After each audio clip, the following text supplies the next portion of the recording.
Tonight, a Fox 17 Waste Watch investigation into Metro water trucks on private property watering someone's home landscaping, all on your dime. It happened during that severe water shortage last summer brought on by a water main break that even shut down restaurants and the Green Hills Mall. Hey, today is August the 4th. When you look at this video closely and see Metro Water on the side of these trucks, you may wonder what they're doing here, watering private property. Green Hills drying up, a massive water shortage cripples local businesses and more. Well, guys, this is one location Metro has set up, one of two, where they're handing out free water. Especially when 15,000 Metro Water customers, all of southwest Davidson County, had no water following a major water transmission line break that lasted for days.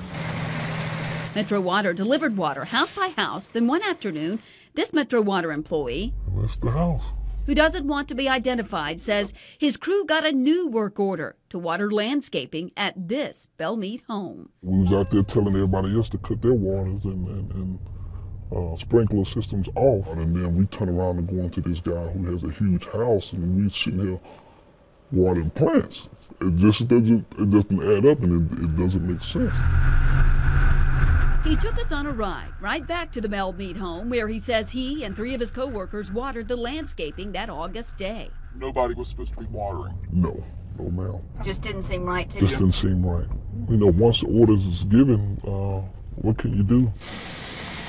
Homeowners faced fines for using sprinklers. It's a no any which way you look at it. We brought taxpayer advocate Ken Jakes to the Fox 17 studios to look at this video. Stacy, I'm sure everybody in Green Hills could have gave you 50,000 excuses why they needed their gardens watered. You know, to me, that's not an excuse to have government vehicles on private property. This water main break happened July 30th and closed the Green Hills Mall and many restaurants. When you see those employees there all leaning over the wall and watering the gardens in the back with the hoses. What if they got hurt? What about workman's comp? How do you explain we're out here on somebody else's property watering private lawns? This didn't come down from those employees out there hanging over the wall. This came from higher up, and I want to know who made the call. So we went to Metro Water to find out. Deputy Director John Kennedy was forthright in his decision to authorize the help and estimates crews sprayed 2,000 gallons of water on the plants.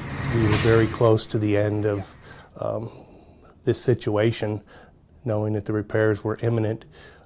So at the end of the day, I directed the crews that had been delivering water all day to bring what they had left over to see what they could do to help him with his plants. It's Metro trucks, it's Metro workers, they're on private property, they're giving away water for plants to a private residence.